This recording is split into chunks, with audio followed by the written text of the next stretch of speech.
Novels for ever میں خوش آمدید۔ ناول تیری زلف کے سر ہونے تک، جس کی رائٹر ہے اقرا صغیر احمد، اس کی یہ 21ویں ایپیسوڈ ہے۔ تو آئیے جلدی سے سٹارٹ کرتے ہیں اس 21ویں ایپیسوڈ کو بغیر کسی دیر کے۔ دوسری شادی گناہ نہیں ہے بیٹا، گناہ تو یہ کہ حقدار کو حق نہ دینا۔ تم نے پہلی بیوی کو حق سے محروم رکھا، ہر طرح سے دل آزاری کی، فقط اس وجہ سے کہ وہ تم سے عمر میں بڑی تھی۔ یہ کوئی معقول وجہ نہیں ہے، رحمت بابا نے شفقت بھرے لہجے میں کہا۔ بابا، بڑی عمر کی عورت کم عمر مرد کے ساتھ سوٹ کرتی ہے؟ کیوں نہیں کرتی؟ کیا 60-70 سال کی عمر کے بوڑھے کی نو عمر لڑکی سے شادی نہیں کی جاتی؟ دنیاوی باتیں چھوڑو، کیا ہمارے لیے سب سے روشن مثال ہادی برحق محمد مصطفیٰ صلی اللہ علیہ وآلہ وسلم اور بی بی خدیجۃ الکبریٰ رضی اللہ عنہا کی نہیں؟ ایک مثالی و بہترین جوڑی ہے جس کی رہتی دنیا تک مثال دی جائے گی۔ تم نے مطالعہ نہیں کیا اسلامک اسٹڈیز کا؟ آپ نے بالکل درست و بہترین مثال دی ہے۔ کسی حد تک میں بھی اسلامک ہسٹری سے آگاہ ہوں، مگر میں بشر ہوں، گناہ گار، خطا کار، ان مبارک ہستیوں کے قدموں کی دھول سے بھی بدتر ہوں۔ میں ان کے تقابل کا سوچ بھی کیسے سکتا ہوں؟ میری ذات محدود پیمانے کی ہے۔ میں نے تمہیں ایک مثال دے کر سمجھایا، وگرنہ تکلیف دہ حقیقت یہ ہے کہ ہمارے مرد صرف ان سنتوں کی پیروی کرتے ہیں جو ان کو ذاتی طور پر فلاح پہنچاتی ہے۔ ہمارے مذہبی امور میں انفرادیت سے زیادہ اجتماعیت کو پسند فرمایا گیا ہے۔ نفع و اثار سب کے لیے ہو۔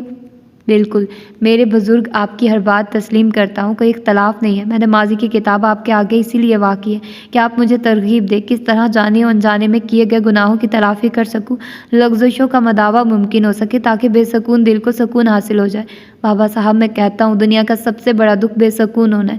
دولت، عزت، شہرت کے باوجود بے سکونی، یہی المیہ ہے پیسے کا ہونا، اور پیسے کا نہ ہونا حد سے زیادہ امیری، حد سے زیادہ غریبی دنوں ہی برائی کے راستوں پر لے جاتا ہے۔ اعتدال ستھرا و بہترین راستہ ہے۔ وہ باتوں کے دوران ہاتھ میں پکڑی تسبیح کے سبز دانے نہ گراتے تھے، جب خاموش ہوتے تو دانے گرنے لگتے تھے۔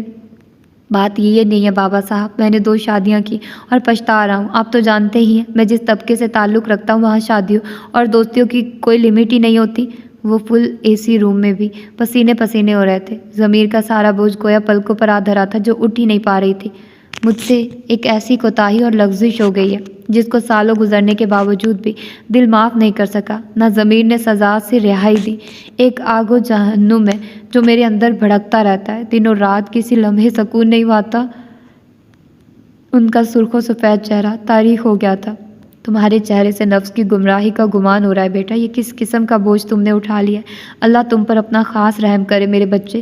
انہوں نے اپنا لرزتا ہاتھ اس کے سر پر رکھا۔ وہ ہاتھ تھا یا شجرے سایہ دار تھا جو برسوں سے اس کے دھوپ میں جھلستے بدن اور روح کو چھاؤں میں لے آیا تھا۔ وہ لمبی چوڑی شاندار شخصیت کا مالک شخص، وقار و تمکنت جس کی پہچان تھی، اٹھا اور ان کے پاؤں پکڑ کر اعتراف پہ گناہ کرنے لگا۔ بہت بڑی گمراہی ہو گئی ہے مجھ سے بابا جان، زنا جیسا گناہ سرزد ہو چکا ہے مجھ سے کئی سالوں قبل۔ وہ شدت سے رو پڑے۔ وہ ماڈل تھی، اپنے وقت کی بہت پاپولر، بےحد خوبصورت۔ نویرا جتنی حسین تھی اتنی ہی مغرور اور بد دماغ بھی۔ بڑے بڑے لوگوں کو خاطر میں نہیں لاتی تھی، پھر نامعلوم اسے مجھ سے کیا خوبی بھائی کہ وہ خود ہی میری طرف دوستی کا ہاتھ بڑھا بیٹھی، اور اس طرح ہماری دوستی ہو گئی تھی۔ بابا رحمت کے دلاسے و تسلی دینے پر وہ ٹیپ ریکارڈر کی طرح آن ہو گئے۔ وہ بے حد حسین تھی، اور میں بھی جوانی اور منسٹری کے خمار میں دین و دنیا بھلائے اس کے ساتھ وقت گزارتا رہا تھا۔ گھر میں نہ شوبز کی دنیا میں کسی کو بھی کانوں کان ہمارے معاشقے کی خبر نہ ہو سکی تھی۔ پھر ایک دن وہ میرے پاس پریشان حالت میں آئی تھی۔ وہ ماضی میں کھو گئے تھے۔ ارے یہ کیا حال بنا رکھا ہے تم نے؟ کہا تھا نا آج ہم سارا دن باہر گزاریں گے، تم نے لگتا ہے کل سے ڈریس چینج ہی نہیں کیا۔ وہ اس کے شکن آلود کپڑے اور بکھرے بے ترتیب بال دیکھ کر بولا، کل رات سے میری طبیعت ٹھیک نہیں۔ وہ خشک ہونٹوں پر زبان پھیرتے ہوئے گمسم لہجے میں کہہ رہی تھی، کیا ہوا؟ موسم کی تبدیلی میں فیور فلو ہونا عام بات ہے۔ اس کا چہرہ دونوں ہاتھوں میں لیتا ہوا شوخی سے بولا، مجھے نزلہ بخار نہیں ہوا ہے۔ وہ اس کی آنکھوں میں دیکھتی ہوئی بولی، آئی ایم پریگننٹ، ہمارا بیبی آنے والا ہے۔ واٹ؟ اس کے مسکراتے چہرے پر یکدم بخلاہٹ اور پھر غصے کی سرخی پھیلتی چلی گئی تھی۔ ہاتھوں میں تھاما چہرہ جھٹکے سے دور کیا تھا۔ کیا بکواس کر رہی ہو؟ دماغ خراب ہو گیا تمہارا؟ جن کے ہاں بیبی پیدا ہونے والا ہوتا ہے ان کا دماغ خراب ہوتا ہے؟ اس کے سخت رویے پر دل برداشتہ ہو کر گویا ہوئی تھی۔ کیا تم نے بچہ رٹ لگا رکھی؟ میں کہتا ہوں اب اس فضول بکواس کو فوراً ختم کرو، ابارشن کروا لو۔ ڈاکٹر کہتی ہے ٹائم اوور ہو چکا ہے، پھر آپ نے کہا تھا جلد شادی کریں گے ہم، اب شادی کرنی پڑے گی آپ کو۔ زندگی بھر وفا کے وعدے کرنے والا لمحوں میں اجنبی بن گیا تھا۔ میں شادی کروں گا تم جیسی عورت سے جس کی شام کسی کے ساتھ اور رات کسی دوسرے کے ساتھ گزرتی ہے؟ تم نے مجھے پاگل سمجھا ہوا ہے جو کسی دوسرے کا گناہ میرے سر تھوپنے آئی ہو؟ وہ لفظ نہیں تھے، تیروں کی برسات تھی جو دل پر برس رہی تھی۔ کتنا بڑا الزام لگا رہے ہیں آپ. اگر میری کوکھ میں پلنے والا بچہ گناہ ہے تو اس گناہ میں آپ بھی برابر کے شریک ہیں. مسٹر یوسف، آپ تو بے حد عام سے امیر زادے نکلے. میں تو آپ کو بہت خاص سمجھتی تھی. خاموشی سے نکل جاؤ یہاں سے ورنہ زندہ دفن کروا دوں گا اور کسی کو پتہ تک نہیں چلے گا تم کہاں غائب ہوئی ہو. وہ خوبصورت شہزادہ یخلق تھی، بھیانک بھیڑیے میں بدل گیا تھا. ٹھیک کہتی تھی ممی کہ آپ کا اصل چہرہ اب دکھائی دے گا، اور دیکھ لیا میں نے آپ کی ہوس بھری بدصورت کری شکل. پھر وہ بے تحاشا روتے ہوئے ان سے ہاتھ جوڑ کر بولی، رحم کرے مجھ پر. لاکھوں مردوں پر میں نے آپ کو فوقیت دی. میں قسم کھاتی ہوں آپ کے سوا میری زندگی میں کوئی مرد نہیں آیا. ہر طوائف یہی کہتی ہے، اس کی زندگی میں پہلے کوئی مرد نہیں آیا. میں نے اللہ کی قسم کھائی ہے یوسف. طوائف کیا، اس کی قسم کیا، تمہاری قسم پر اعتبار کر کے میں مان لوں یہ ناجائز بچہ میرا ہے. وہ استہزائیہ انداز میں گویا ہوا تھا. آپ کو ماننا ہوگا یہ بچہ آپ کا ہی ہے. آپ کو مجھ سے نکاح کرنا ہوگا ورنہ میری عزت تو داغدار ہو چکی ہے. سلامت میں آپ کی عزت بھی نہیں رہنے دوں گی. دنیا کو دکھاؤں گی آپ کا اصل مکروہ چہرہ و کردار. زندہ رہو گی تو دکھاؤ گی نا، وہ خوفناک لہجے میں بولا تھا. عمرانہ کا پارا ہائی ہو چکا تھا. گھر صوفیہ اور ان کی آوازوں سے گونج رہا تھا. منور صاحب کے آنے پر صوفیہ ان کے سمجھانے بجھانے پر چپ ہو گئی تھی، مگر عمرانہ کو لگ رہا تھا بازی ان کے ہاتھ سے نکل رہی ہے. زیادتی کرنے والے کو کبھی محسوس نہیں ہوتا ہے کہ وہ زیادتی کر رہا ہے، اور جب اس کے احتساب کا وقت آتا ہے تو وہ واویلا کرتا ہے. یہی حال ان کا تھا. کسی کو خاطر ملانا اس کی عادت میں شامل نہ تھا. منور صاحب کی عمر اور رتبے کا خیال کیے بغیر ان سے بھی بدتمیزی و بد کلامی کی، اور حسب عادت مائدہ کے ہمراہ رضوانہ کے گھر چلی گئی تھی. شومئی قسمت وہاں بھی ان کے لیے محاذ گرم تھا. میں عمرانہ کو کال کروں ورنہ وہ ناراض ہوگی. افرا کے سسرال والے انگوٹھی پہنا کر چلے گئے، نہ بلایا نہ بتایا، غیروں کی طرح چھوڑ دیا. وہ اندر قدم رکھنے والی تھی، وہاں اندر سے رضوانہ کی آواز ابھری، کوئی ضرورت نہیں اس دوغلی اور جھوٹی عورت کی پرواہ کرنے کی. وہ غیروں سے بدتر ہے، آج آتی ہیں یہاں جھوٹی محبت جتانے. عروہ کی نفرت بھری آواز پر عمرانہ اور مائدہ نے ایک دوسرے کی طرف حیرت سے دیکھا، پھر اندر داخل ہو گئی تھی. ارے عمرانہ، بڑی عمر ہے تمہاری، ابھی تمہیں ہی یاد کر رہی تھی. رضوانہ ان کو اچانک سامنے دیکھ کر سٹ پٹا گئی، پھر لبوں پر مسکراہٹ سجا کر ان کی طرف بڑھی، جبکہ عروہ اسی طرح بیٹھی رہی. ہاں بھائی، کیا کہہ رہی تھی تم؟ میں دوغلی اور جھوٹی عورت ہوں؟ کیا جھوٹ بولا ہے تم سے؟ کیا دوغلا پن کیا؟ بتاؤ تو ذرا. بھڑکی ہوئی وہ پہلے ہی تھی. عروہ نے جلتی پر تیل ڈال دیا تھا. بالکل غلط نہیں کہا میں نے، جو آپ ہیں وہیں کہا ہے. یہی پوچھ رہی ہوں. ارے عمرانہ، تم بھی کہاں اس کی باتوں کو دل پر لے رہی ہو؟ وہ کل سے ڈسٹرب ہے. دراصل کل رات بنا انفارم کیے افرا کی ساس اور نند آ گئی تھی. وہ بات پکی کر گیا اور شگون کے طور پر گولڈ کی رنگ افرا کو پہنا گئی. بس تب سے اسے غصہ آ رہا ہے کہ سب منگنی شدہ ہو گئی ہیں، اور زید ہے جس کی نہ ہاں میں نہ نہیں بدل رہی ہے. زید کی نہ ہاں میں بدلے گی بھی کیسے؟ اس عورت کے اختیار میں نہ ہسبینڈ تھا، نہ بیٹے پر کنٹرول ہے، صرف جھوٹ بولنا آتا ہے. عمرانہ حقدق عروہ کی بگڑی صورت دیکھ رہی تھی. کل تک جس کے منہ سے بات کرتے ہوئے پھول جھڑتے تھے، آج انگارے برس رہے تھے. تمہیں شرم نہیں آ رہی مما سے اس طرح بات کرتے ہوئے عروہ؟ تم کون سی نیک پروین ہو؟ جس طرح جنید کو الو بنا کر تم نے منگنی کی ہے وہ میں اچھی طرح جانتی ہوں. تم شرم کی بات نہ ہی کرو، اس نے استہزائی انداز میں مائدہ کو کہا. رضوانہ خاموش کھڑی تھی. میری بیٹی میں اتنے گٹس تو ہیں کہ جنید کو الو بنا کر منگنی تو کری نا، اور تم تو سب کر کے بھی محروم ہو. عمرانہ پلیز، یہ کیا کہہ رہی ہو تم؟ تمہیں ایسی باتیں زیب نہیں دیتی. رضوانہ سخت برا مانتے ہوئے کہنے لگی. واہ، میری باتیں آپ کو پتھروں کی طرح لگنے لگی، اور یہ تو جیسے پھول برسا رہی ہے. وہ دکھائی دے رہا ہے آپ کو؟ وہ بچی ہے، اس کے دل کی حالت سمجھنے کی صحیح کرو. یہ کیا سمجھے گی؟ مائدہ کا بوجھ ان کے سر سے ہٹ گیا. ان کو دوسروں کی فکر کرنے کی کیا ضرورت ہے؟ بھلا ویسے بھی خود غرض ہے یہ. عروہ بھی بدتمیزی و بد کلامی میں ان کا پرتو ثابت ہو رہی تھی. اب مجھے کیا معلوم تھا کہ تم شادی کرنے کے لیے اتنی بے قرار ہو کہ تم سے سگی بہن کی بھی خوشیاں برداشت نہیں ہو رہی ہیں. رات سے ہی تم حسد کی آگ میں اس قدر جل گئی ہو کہ تمہیں یہ بھی پہچان نہ رہی کہ تم کس سے اور کیا بات کر رہی ہو. عمرانہ غصے سے بھڑکی. ہوش میں آؤ عمرانہ، تم سسرال میں لڑ جھگڑ کر اتنی مائر ہو گئی ہو کہ اب تمہیں یہ بھی احساس نہیں رہا کہ کس سے لڑنا چاہیے اور کس سے نہیں. کل ان لوگوں سے لڑتی تھی، آج ہم سے بھی ایسے ہی لڑ رہی ہو. رضوانہ نے غصے سے چیختے ہوئے بیٹی کی طرف تاری کی. ماما چلے، اب ہمارا یہاں رکنا بے عزتی ہے. مائدہ نے ماں کا ہاتھ تھاما اور وہاں سے نکل گئی. کسی نے انہیں روکنے کی زحمت بھی نہ کی تھی. ٹریفک کی روانی کم ہوئی تھی، ساتھ ہی اس نے کار کی سپیڈ کم کی تھی. اے سی کی کولنگ کی وجہ سے اندر کا ماحول ٹھنڈا تھا، اور اس ٹھنڈک میں بھی نوفل کی پیشانی پر ننھے ننھے قطرے چمک رہے تھے. آخر اس زبردستی کا مقصد کیا ہے؟ کیا ملا آپ کو روڈ پر تماشا کر کے؟ آخر اپنی اہمیت حاکمیت جتانے کا شوق کیوں ہے آپ کو؟ تماشا میں نے نہیں، تم نے کیا. میں نے بہت خلوص سے تمہیں آفر کی تھی. کیا آج سے قبل میں نے تمہیں ڈراپ نہیں کیا تھا؟ تم اس طرح ریئیکٹ کر رہی تھی گویا ہم ایک دوسرے کو جانتے ہی نہیں. اس کے انداز میں سخت برہمی اور غصہ تھا. ہمارے درمیان کوئی ایسا فرینڈلی ریلیشن شپ نہیں ہے کہ جب آپ چاہیں گے میں آپ کے ساتھ چلی جاؤں گی. آپ کی نگاہوں میں خواہ میری کچھ بھی ویلیو ہو لیکن میں ایک عزت دار لڑکی ہوں. خوب، میں تمہیں ڈیٹ پر لے جا رہا تھا. اس کے لہجے کی تپش مزید بڑھ گئی تھی. بہت منہ توڑ جواب ملا تھا. وہ کچھ کہہ نہ سکی. چل ہمیں توقف کے بعد چپتے ہوئے لہجے میں گویا ہوئی. کوئی دنیا میں ایسا پیدا نہیں ہوا جو مجھے ڈیٹ پر لے جانے کی آفر کرے. نوفل نے ایک جلتی ہوئی نگاہ اس پر ڈالی اور پھر استزائیہ مسکراہٹ سے بولا، میں ایسے اخلاق باختہ چیلنج قبول نہیں کرتا وگرنہ. وہ کہہ کر خاموش ہو گیا. اس کی استزائیہ مسکراہٹ میں کچھ ایسی ہی کاٹ تھی کہ اس کی احساس کمتری مزید بڑھ گئی تھی. وگرنہ کیا؟ ہاں وگرنہ کیا؟ مقصد کیا ہے آپ کا؟ وگرنہ کا مقصد تم اچھی طرح سمجھ رہی ہو. بحث مت کرو. بہت غرور ہے آپ کو اپنی دولت و جائیداد پر. نوفل کا لہجہ ٹھنڈا تھا اور اس کے لہجے کی آگ انشرا کے لفظوں میں سمانے لگی تھی کہ وہ اس کی دکھتی رگ چھڑ گیا تھا. میں کردار کو اہمیت دیتا ہوں. پیسہ کردار پر کبھی فوقیت حاصل نہیں کر سکتا لیکن عورت کے لیے کردار سے زیادہ امپورٹنس دولت و جائیداد کی ہوتی ہے جس کی خاطر وہ سب کچھ کر سکتی ہے. مجھ سے زیادہ عورت کے کردار کو کوئی جان ہی نہیں سکتا. میں نے سب بھلا کر تم سے دوستی کی تھی. میں سمجھتا تھا میں غلط ہوں. اس کی نگاہوں میں آہستہ آہستہ ایک چہرہ ابھرنے لگا تھا. آج تم نے بلا وجہ تماشا کر کے ثابت کر دیا میں غلط نہیں تھا. عورت صرف ماں کے روپ میں مقدس ہوتی ہے یا بہن کے روپ میں قابل عزت، مگر عورت کے روپ میں صرف عورت ہوتی ہے. بعض و بغض و حسد سے بھرپور، بے رحم و بے مروت، بے وقوف اور زمانے بھر کی کوڑ مغز. اس کی آواز میں ایک عجیب سی گونج تھی، ایک سہما ڈالنے والی ہیبت جو مقابل کو مفلوج کر دے. جواباً اس نے بھی حملہ کرنا چاہا مگر زبان اکڑ کر رہ گئی تھی. مغرب کی اذانوں کی پرکیف صدائیں فضا میں گونجنے لگی تھی. ماں اس نے ایک ٹیکسی سٹینڈ پر کار روکی اور سخت لہجے میں کہا، اترو میری گاڑی سے. پھر اس کے اترتے ہی زن سے گاڑی آگے بڑھا دی تھی. صوفیہ عمرانہ کو ایک عرصے بعد دو بدو جواب دے کر مطمئن تھی. پھر آج جس طرح انہوں نے منور اور زمر سے بدتمیزی کی تھی سب کا ہی دل مقدر کر دیا تھا کہ ایک عرصہ سے وہ اس کی زبان کی چکی میں پس رہے تھے مگر ہر ظلم کی ایک حد ہوتی ہے جو اب ختم ہو گئی تھی. عمرانہ لڑ جھگڑ کر مائدہ کے ساتھ جا چکی تھی اور جانے سے قبل بڑھا چڑھا کر ہر بات زید کو کال کر کے بتا کر گئی تھی.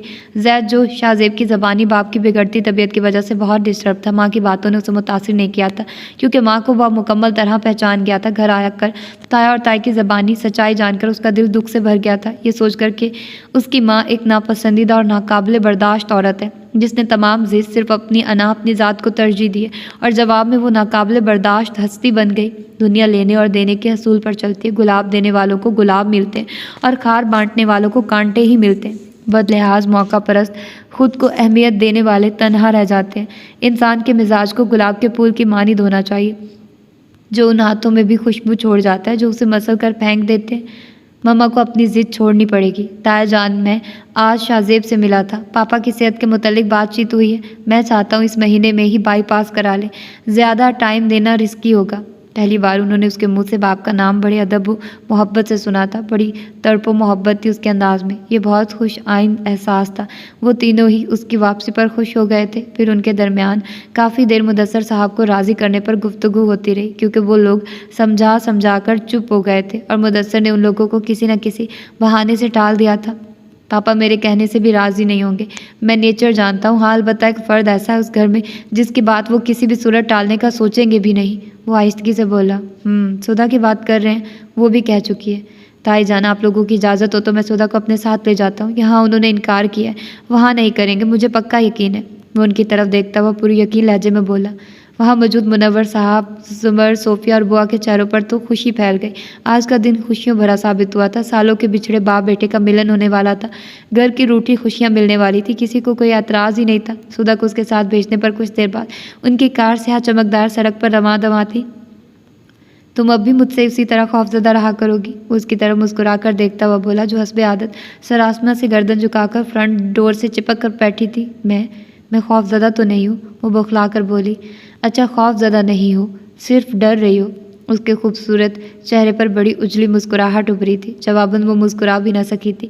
زید نے پھر سنجیدہ ہوتے ہوئے کہا، سدھا I am sorry, really sorry. Mama نے جتنی بھی تمہیں تکلیفیں دی، برا بھلا کہا، میں ان سب کی تم سے معافی مانگتا ہوں. پلیز معاف کر دینا. وہ حیرت سے اس کی طرف دیکھنے لگی. زید بہت بدلا لگ رہا تھا. مسکرا بھی رہا تھا. آنکھوں میں نمی بھی چمک رہی تھی. جس انسان کے پاس جو ہوتا ہے وہی ہر کسی کو دیتا ہے. مما کے پاس دکھ، محرومیاں، ٹینشن ہے، وہ سب میں یہی بانٹتی ہیں. میری تم سے ریکویسٹ ہے، پلیز مما کو معاف کر دو. میں گلٹی فیل کر رہی ہوں زید بھائی، پلیز آپ ایسی باتیں مت کریں. وہ شخص جو کبھی سیدھے منہ بات کرنا گوارا نہ کیا کرتا تھا آج معافی مانگتا بہت کمزور سا لگ رہا تھا، ٹوٹا بکھرا ہوا کسی آئینے کی مانند۔ میں چاہتا ہوں تم گھر سے رخصت ہو تو مما کے لیے دل میں محبت نہ سہی احترام و عزت لے کر جاؤ، انہیں معاف کر دو۔ جب سے وہ کسی کی امانت ہوئی تھی نظر بھر کر تو کیا بے ساختہ نگاہ بھی اس پر نہیں اٹھتی تھی۔ یہ الگ بات تھی کہ دل کی سلطنت جہاں کسی کی نہیں چلتی تھی اس کے تخت پر وہی حکمران تھی۔ میرے دل میں مامانی جان کے لیے کوئی ناراضگی و خفگی نہیں۔ آپ یقین کریں زید بھائی، میں ان سے بالکل بھی گلہ نہیں رکھتی، جو ہوا وہ نصیب کا لکھا قبول کر کے بیٹھ گئی ہوں۔ گھر سے رخصتی کے بعد نام پر وہ آپ دیدہ ہو گئی اور آنسو بھل بھل آنکھوں سے بہنے لگے تھے۔ رو کیوں رہی ہو؟ میں نے رونے والی کوئی بات تو نہیں کی۔ غبار اس کے دل میں بھی ابھر آیا تھا، اس کی جدائی کا خیال دل مضطرب کو اور بھی تڑپا گیا تھا۔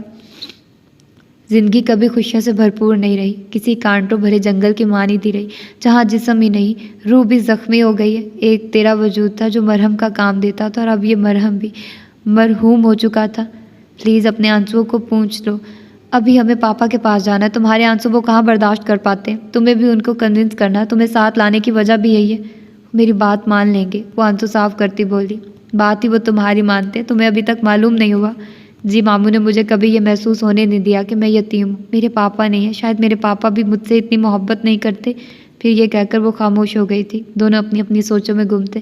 زید کو معلوم تھا وہ ایک ایسی کٹھن راہ پر چل پڑا ہے جہاں خار ہی خار ہے، ماں سے کیے گئے عہد و پیمان توڑے تھے، ادھر باپ کی زندگی بھی مٹھی میں دبی ریت کی مانند پھسلتی جا رہی تھی۔ ایک طویل عرصے بعد باپ اور بیٹے کا ملن ہونے والا تھا۔ اس کے دل کے ناقابل بیان جذبات تھے، بہت خوش تھا وہ باپ کی طرف سے۔ دل پر جمی تمام گرد صاف ہو گئی تھی۔ جب دل کا آئینہ گرد و غبار سے پاک ہو جاتا ہے پھر ہر شے واضح دکھائی دینے لگتی ہے، کوئی ابہام باقی نہیں رہتا۔ اس کو ماضی کی یادوں کی بہت ساری پرچھائیاں دکھائی دینے لگی تھی۔ ڈیڈی کا گھر میں آتے ہی اس کو گود میں بھر کر ماتھا چومنا، اپنے ہاتھوں سے ہر چیز کھلانا، جائز و ناجائز ہر خواہش پوری کرنا۔ وہ کبھی اس کی بات رد نہیں کرتے تھے، اس کے منہ سے نکلی ہر بات پوری کرنے کے لیے آرام کی بھی پرواہ نہ کیا کرتے تھے۔ وہ ان کی آنکھ کا تارا تھا۔ پھر اچانک ہی ان کی محبت کو کسی کی نظر لگ گئی تھی۔ ایک دوسرے سے محبت کرنے والے ڈیڈی اور مما میں جھگڑے شروع ہونے لگے تھے اور گلاب چنتے چنتے کانٹے لہولہان کرنے لگے تھے۔ وہ گہری سانس لے کر حال میں آیا، فلاور شاپ سے بہت خوبصورت بکے بنوایا اور پھل و مٹھائی خریدی۔ صاحب اللہ جوڑی سلامت رکھے، یہ کنگن لے لے، بیگم صاحبہ کے ہاتھوں میں بہت اچھے لگیں گے۔ اس نے اجنبی آواز پر پلٹ کر دیکھا، ایک ادھیڑ عمر کی عورت ہاتھ میں کنگن لیے کھڑی تھی۔ اس کو متوجہ دیکھ کر پھر اس نے اپنے لفظوں کو دہرایا۔ لمحے بھر کو زہد کا دل بے ہنگم انداز میں دھڑکا اور ساتھ کھڑی سودا بھی سن ہو کر رہ گئی تھی۔ کبھی ایسا بھی ہو سکتا ہے؟ صاحب میرے سب کنگن بک گئے، صرف یہی ایک جوڑی بچی ہے، یہ آپ خرید لو نا۔ ان کی دلی حالت سے بے خبر وہ اصرار کر رہی تھی۔ اس نے خاموشی سے وہ کنگن لے لیے تھے، ساتھ ہی بڑا نوٹ اس عورت کو تھما دیا۔ بے شمار دعائیں دیتی وہ بوڑھی عورت آگے بڑھ گئی۔ پھر ان کا سفر تکلیف دہ خاموشی کی نظر ہو گیا تھا۔ سودا کو ناآشنا سی شرمندگی نے نگاہیں جھکانے پر مجبور کر دیا تھا۔ زید سوچ رہا تھا وہ عورت کنگنوں کی جوڑی فروخت کرنے کی لگن میں کس طرح اس کے زخموں کو نوچ گئی تھی۔ وہ زخم پھر سے تازہ ہو گئے تھے جن پر مشکلوں سے کھرنڈ آئے تھے۔ یہ آپ کہہ رہے ہیں یوسف؟ آپ نے کبھی ہنستے ہوئے بھی میری آنکھ میں آنسو نہیں آنے دیا، خاک کے ذروں سے بھی دور رکھا، اور آج اس خاک میں ملانے کی باتیں کر رہے ہیں؟ وہ بہتے آنسوؤں کے ساتھ کہہ رہی تھی۔ یوسف گھائل شیر کی مانند غضبناک نگاہوں سے اس کی طرف دیکھتا ہوا ٹہل رہا تھا۔ کہہ دیں یہ سب مذاق ہے، جھوٹ ہے، آپ مجھے بکواس بند کرو اور یہاں سے چلی جاؤ، میں تمہاری صورت دیکھنا نہیں چاہتا۔ نفرت ہو گئی ہے تم سے، اتنی جلدی اپنے اوقات پر آ جاؤ گی؟ معلوم نہیں تھا، بہت گھٹیا قیمت لگائی ہے تم نے میرے اعتماد اور بھروسے کی۔ ہر جائی مرد گرگٹ سے بھی زیادہ تیزی سے رنگ بدلتا ہے، یہ میں نے آج دیکھا ہے۔ کل تک میری صورت پر قصیدے پڑھنے والا آج نفرت سے تھوک رہا ہے۔ تھوکو اور تھوکو، مجھے کوئی فرق نہیں پڑتا، میں اپنے بچے کے لیے باپ کا نام لے کر ہی جاؤں گی۔ روتے ہوئے ایک دم ہی وہ دھاڑی تھی۔ میں نے کب منع کیا ہے؟ جاؤ اس کے پاس، لیکن جو اس کا باپ ہے میرے پاس پلٹ کر بھی نہیں آنا، سمجھا رہا ہوں۔ آپ ہی ہیں اس کے باپ اور آپ کو اس بچے کو اپنا نام دینا ہوگا۔ وہ آگے بڑھ کر اس کی آنکھوں میں آنکھیں ڈال کر سخت لہجے میں بولی۔ اس کی ہٹ دھرمی اور ثابت قدمی یوسف کی برداشت اور ضبط کو کھوکھلا کر گئی اور وہ جنون میں اس کو تھپڑ مارنے چلے گئے۔ بازاری عورت، کیچڑ میں کھلنے والا پھول کالر کی زینت نہیں بنتا، تم جیسی عورت بیوی بنانے کے لائق ہوتی ہے نا ماں؟ بتاؤ مجھے تمہیں کتنی دولت چاہیے؟ بولو، تمہیں تمہاری اوقات سے بڑھ کر پیسہ ملے گا، وہ لو اور غرق ہو جاؤ۔ دولت کا روب کس پر ڈال رہے ہو؟ اس کے حسین چہرے پر اس کی انگلیوں کے نشان ابھر آئے تھے۔ چہرہ دیکھتی آگ کی مانند سرخ انگارہ بن گیا تھا، مگر اس کی استقامت میں کوئی کمی نہ آئی تھی۔ وہ نڈر انداز میں گویا ہوئی تھی۔ اگر دولت ہی حاصل کرنی ہوتی تو تم جیسے انگنت لوگ ہیں جو دنوں رات میرے تلوے چاٹنے کو بے قرار رہتے ہیں، ایک اشارے پر اتنی دولت میرے قدموں میں ڈھیر کر دیں گے کہ تم ساری زندگی گن نہ پاؤ گے۔ وہ بے خوفی کی انتہاؤں پر تھی۔ پھر یہاں میرا دماغ کیوں خراب کرتی ہو؟ اپنے ان عاشقوں کو ہی کہو وہ تمہارے بچے کو اپنا نام دے۔ بچے کا نام بچے کا باپ دیتا ہے، عاشق نہیں۔ ان عاشقوں میں کوئی ہوگا اس ناجائز بچے کا باپ جس کا الزام تم میرے سر پر لگانے آ گئی ہو؟ میں نے کہا نا، آپ کے علاوہ میری زندگی میں کوئی مرد نہیں آیا، آپ ہی پہلے اور آخری مرد ہیں۔ ابھی تم کہہ رہی تھی تمہارے پاؤں چاٹنے کے لیے بے شمار مردوں کا ہجوم ہے، اور ابھی کہہ رہی ہو میں ہی پہلا اور آخری مرد ہوں۔ وہ کاٹدار لہجے میں بولا، مگر جواب دینے سے قبل ہی وہ چکرا کر گر گئی تھی۔ افرا فرقان سے فون پر باتوں میں مصروف تھی۔ کمرے سے آتی تیز آوازوں نے چونکا دیا تھا۔ اس نے جلدی جلدی چند باتیں کر کے فون بند کیا اور کمرے میں گئی تو وہاں عروہ اور ممی کے علاوہ کوئی نہ تھا۔ ممی، عمرانہ خالہ اور مائدہ کہاں گئی؟ ممی کو کیا پتا کہاں گئی، وہ منہ پھٹ عورت رضوانہ کے بجائے عروہ منہ بنا کر گویا ہوئی۔ کہہ کر گئی ہے میں افرا سے جل رہی ہوں، شادی کرنے کے لیے مری جا رہی ہوں۔ افرا، کیا میں تم سے جل رہی ہوں؟ انہوں نے غصے میں کہہ دیا ہوگا، تم مائنڈ کیوں کر رہی ہو؟ اوہ، کیا یہ مائنڈ کرنے والی بات نہیں؟ ایک عرصے سے اس مغرور اور بدتمیز شخص کے آسرے پر مجھے رکھا ہوا ہے جس کے کسی سے مزاج ہی نہیں ملتے سوائے اس چڑیل سودا کے۔ ممی، عروہ تو نہ سمجھ بنی ہوئی ہے، یہ عمل پہلے کرتی اور سوچتی بعد میں۔ آپ کو معاملہ رفع دفع کرنے کی بجائے بڑھانے کی کیا ضرورت تھی؟ آج نہیں تو کل زید بھائی مان جائیں گے۔ مائدہ کی شادی کے بعد عمرانہ آنٹی کی تنہائی دیکھ کر ان کو ماننا ہوگا۔ ارے، یہ تو خیال مجھے آیا ہی نہیں ہے۔ بالکل ٹھیک کہہ رہی ہو افرا تم، عمرانہ کی تنہائی وہ برداشت کہاں کر سکتا ہے، پھر وہ وہی کرے گا جو عمرانہ کہے گی۔ افرا کی بات پر وہ گھبرا کر گویا ہوئی۔ عروہ بھی چونک کر سیدھی ہو بیٹھی تھی۔ افرا، میری بیٹی، تم تو منگنی ہوتے ہی عقل مندی کی باتیں کرنے لگی ہو، کیا دور کی کوڑی لائی ہو؟ لیکن اب تو بات بگڑ گئی ہے۔ عروہ نے عمرانہ سے خوب دل کھول کر بدتمیزی کی ہے۔ میرا بدتمیزی کرنے کا کوئی ارادہ نہیں تھا، بس غصہ آیا تو آتا ہی چلا گیا، آؤٹ آف کنٹرول۔ مجھے تو لگ رہا تھا عمرانہ گھر سے ہی غصے میں آئی تھی۔ ہو گیا ہوگا صوفیہ سے جھگڑا، صوفیہ بھی آفت کی پرکالا ہے پوری۔ اب کیا ہوگا میں اچھی طرح جانتی ہوں، آنٹی معاف کرنے والوں میں سے نہیں ہے، مجھ سے بدلہ لینے کے لیے وہ زید کی شادی کسی سے بھی کرا دیں گی۔ عروہ کے پچھتاووں کا ناک ڈسنے لگے تھے۔ ابھی ان کو گئے دیر نہیں ہوئی ہے، ہم ان کو گھر جانے سے پہلے منائیں اور گھر لے آئیں تو اچھا ہوگا۔ چلی گئی ہوں گی وہ، بے وقوفی ہے ان کے پیچھے جانا۔ رضوانہ نے افرا کی بات رد کر دی۔ اگر گھر گئے تو وہ کسی کا لحاظ کیے بنا بے عزتی کریں گی، سب کو معلوم ہو جائے گا ہمارے درمیان کیا ہوا ہے۔ ٹھیک کہہ رہی عروہ، صوفیہ کو معلوم ہو گیا ہماری لڑائی کا تو پھر ہماری ناک کٹ کر رہ جائے گی، وہ بے انتہا خوش ہوگی۔ میں شوفر سے کار نکلوا رہی ہوں، آپ لوگ آ جاؤ۔ وہ لوگ زیادہ دور نہیں گئے ہوں گے، کیب یہاں قریب نہیں ملتی۔ افرا نے ان کا حوصلہ بڑھایا۔ وہ ڈرائیور کے ہمراہ سڑک پر نکل آئے جہاں دور دور تک عمرانہ اور مائدہ کا پتہ نہ تھا۔ ٹیکسی اسٹینڈ پر اس کو چھوڑ کر وہ ایسا گیا کہ مڑ کر بھی نہ دیکھا۔ اس نے وہاں سے ٹیکسی لی اور گھر چلی آئی۔ ساری چال الٹی پڑنے پر اس کو شدید غصہ آ رہا تھا۔ کس طرح سے ایک سنہری موقع ضائع ہو گیا تھا۔ اس نے پوری بساط بچھائی تھی، اس کو شکست دینے کی، اور کامیاب ہو بھی جاتے کہ پستول سے جیتی ہوئی بازی مات ہو گئی تھی۔ اس شکست سے دل اتنا اچاٹ ہوا کہ پسند سے کی گئی گروسری بھی اس نے بن دیکھے ماسی کو پکڑا دی۔ پھر اپنے کمرے میں آ گئی جہاں بالی شوبز میگزین دیکھنے میں مگن تھی۔ اس کو دیکھ کر میگزین رکھتی ہوئی اٹھ کھڑی ہوئی، پھر آگے نہ بڑھی۔ انشرا کے تیور بری طرح سے بگڑے ہوئے تھے۔ اس نے پہلے آتے ہی دروازہ زوردار آواز کے ساتھ بند کیا، پھر ہینڈ بیگ اچھالا، بیڈ پر بیٹھ کر شوز بھی ادھر ادھر پھینکتے ہوئے بڑبڑائی، نامعلوم کیا سمجھتا ہے خود کو، کمینہ کہیں کا۔ ارے تم تو شاپنگ کرنے گئی تھی، نوفل تم کو کہاں مل گیا؟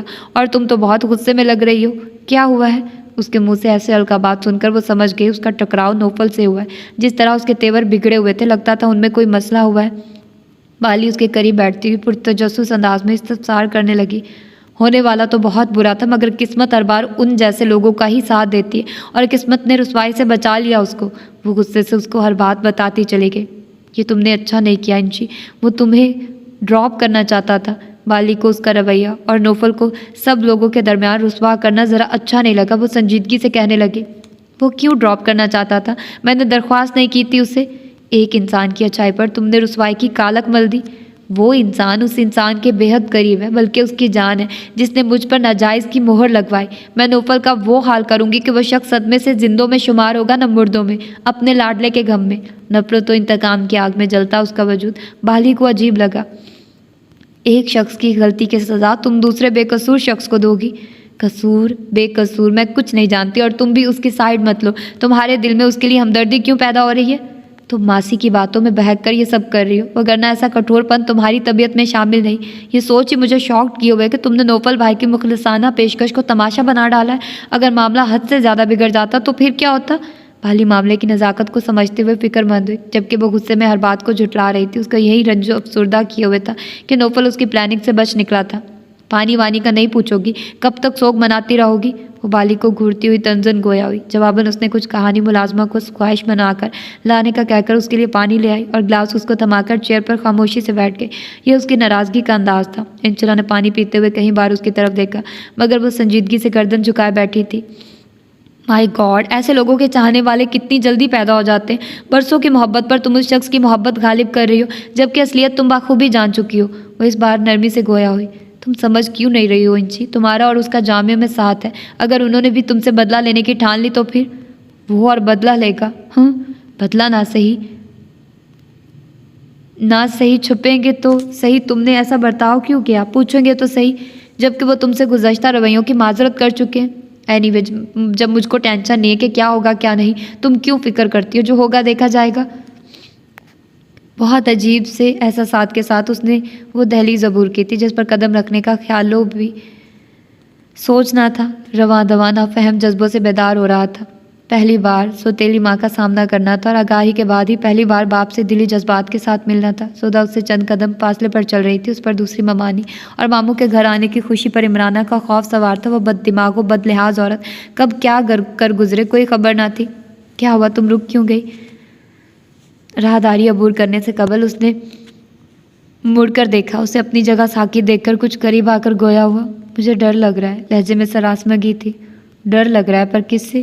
عمرانہ ممانی یہ سب کس طرح برداشت کریں گی؟ وہ صالح ممانی کا نام سننا بھی پسند نہیں کرتی، اور جب ان کو معلوم ہوگا میں آپ کے ساتھ یہاں آئی ہوں پھر تو ان کو بے حد غصہ آئے گا۔ خوف زدہ لہجے میں وہ دلی خدشات بتاتی چلی گئی۔ ممی کو فیس میں کروں گا، تم بالکل بھی نہیں گھبراؤ، کم آن، وہ کہہ کر آگے بڑھتا چلا گیا۔ سودا بھی اس کے ہم قدم تھی۔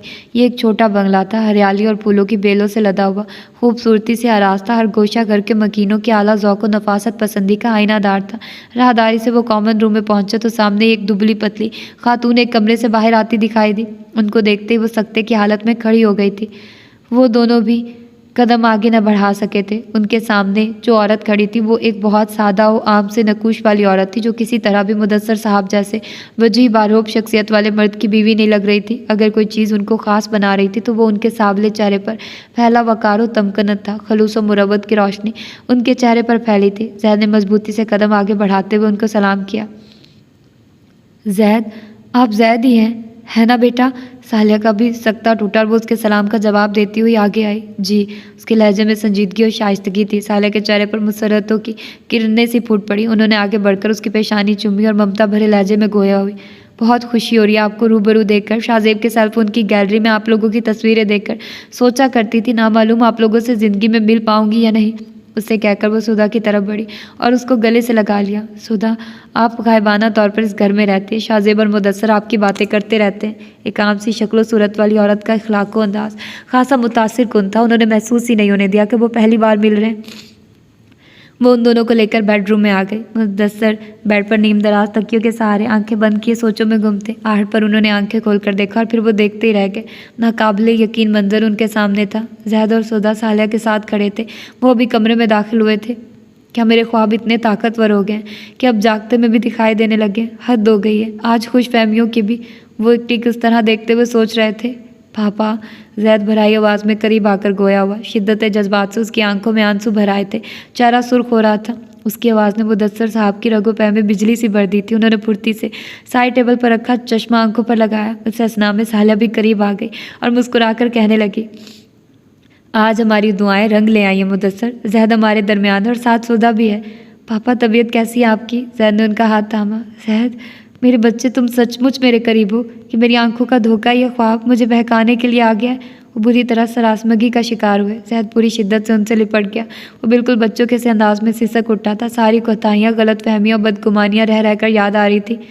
آئی ایم سوری پاپا، میں نے بے حد ہرٹ کیا آپ کو، بہت دکھ دیا ہے، معاف کر دے مجھے، میں بہت برا بیٹا ثابت ہوا ہوں، بہت نالائق۔ اس کے لہجے نے مدثر صاحب کے دل میں بھری قدرت کو صاف کر دیا تھا۔ انہوں نے بے ساختہ اس کے چہرے کے کہیں بوجھ سے لے ڈالے، بالکل اسی طرح جس طرح بچپن میں اس کا چہرہ چومتے تھے کہ آج بھی وہ ان سے معافی مانگتا ہوا بہت ہی معصوم سا زید لگ رہا تھا جو غلطی کرنے پر معافی مانگتا تھا۔ نہیں میرے بچے، سودو ضیا ہم سب کے حصوں میں آتا ہے. میں تم سے بچھڑا تو جدائی ہم سب کے حصے میں آئی ہے.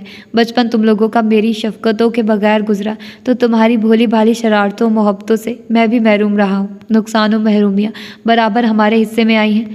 ماضی کے محرومی بھرے لمحوں کی فلم دونوں کے ذہنوں میں چل رہی تھی. ایک ایک پل ایک ایک لمحہ جہاں محفوظ تھا. سودا سے نہیں ملیں گے آپ؟ سالے کی آنکھیں بھی ان کے ملن پر اشک بار تھی. انہیں خدشہ ہوا کہ کہیں مدثر صاحب کی طبیعت خراب نہ ہو جائے کہ اس وقت وہ دونوں باپ بیٹے ارد گرد سے بے خبر جذبات کی روح میں بہہ رہے تھے اور یہ صورتحال مدثر کے لیے سود مند نہیں تھی. وہ آگے بڑھ کر گویا ہوئی. سودا کا ہاتھ انہوں نے تھاما ہوا تھا. ان کی آواز پر زید کو بھی احساس ہوا کہ وہ یہاں پر تنہا نہیں ہے. وہ نم آنکھوں کے ساتھ مسکراتا ہوا ان سے علیحدہ ہوا. دل میں طمانینت ہی طمانینت. ایک طویل ترین عرصہ بعد بچھڑا ہوا پنچھی اپنے آشیانے پہنچ ہی گیا تھا. دکھ کا ایک گوشہ تاریکی کے بھنور سے آزاد ہوا تھا. سودا کو دیکھ کر ان کی خوشی دگنی ہو گئی تھی اور شاہ زیب کے آنے کے بعد گھر میں قہقوں کی برسات ہونے لگی تھی. اس کو ہوش آیا تو وہ کارپٹ پر ہی موجود تھی. البتہ سر کسی کی آغوش میں تھا. وہ سمجھ گئی یہ آغوش کس کی تھی. وہ سکون سے مسکرا دی. بالآخر پتھر میں جونک لگ گئی. خون کا اثر رنگ لے آیا. یوسف کتنا خوفناک مذاق کرتے ہیں آپ. قسم سے آپ نے میری جان نکال دی تھی. میں مر گئی تھی. جینے کی امنگ نہ رہی تھی. وہ مسکراتی ہوئی کہہ رہی تھی. ہوش کر لڑکی. کیسی بہکی بہکی باتیں کر رہی ہے. آواز کسی دھماکے سے کم ثابت نہیں ہوئی تھی. آنکھیں کھول کر اس نے دیکھا. جس کو وہ یوسف سمجھ رہی تھی وہ جہاں آرا تھی جو اس کا سر اپنی آغوش میں لے کر بیٹھی تھی. اماں تم یہاں کیسے آئی؟ وہ بیٹھتی ہوئی حیرانی سے بولی. ڈرائیور کے ساتھ بلوایا یوسف نے مجھے. ان کی آواز دھیمی اور لہجے میں بے پناہ خوف و ہراس بھرا ہوا تھا. 1 گھنٹے سے زائد وقت گزر چکا ہے تم کو ہوش میں لانے کی تدبیریں کرتے ہوئے. اب جا کر ہوش آیا تمہیں. میں ڈر ہی گئی تھی کہ نہ معلوم تمہارے ساتھ کیا سلوک کیا جو تم بے ہوش ہو گئی ہو. یوسف ہیں کہاں اماں؟ میرے بے ہوش ہونے سے پہلے وہ یہاں تھے. مجھے دھمکیاں دے کر وہ باہر چلا گیا. کیا کہا اس نے؟ کیسی دھمکیاں دی؟ ماں کی وحشت زدہ صورت اس کو بھی خوف کا شکار کر رہی تھی. وگرنہ وہ جانتی تھی وہ بڑے سے بڑے خطرے کا ہنس کر مقابلہ کرنے والی عورت ہے. وہ کہہ رہا تھا میں تم کو راضی کروں ابارشن کروانے کے لیے. جب میں نے بتایا کہ وقت بہت گزر گیا ہے ابارشن ممکن نہیں رہا. پھر کیا کہا اس نے؟ وہ بےتابی سے گویا ہوئی تھی.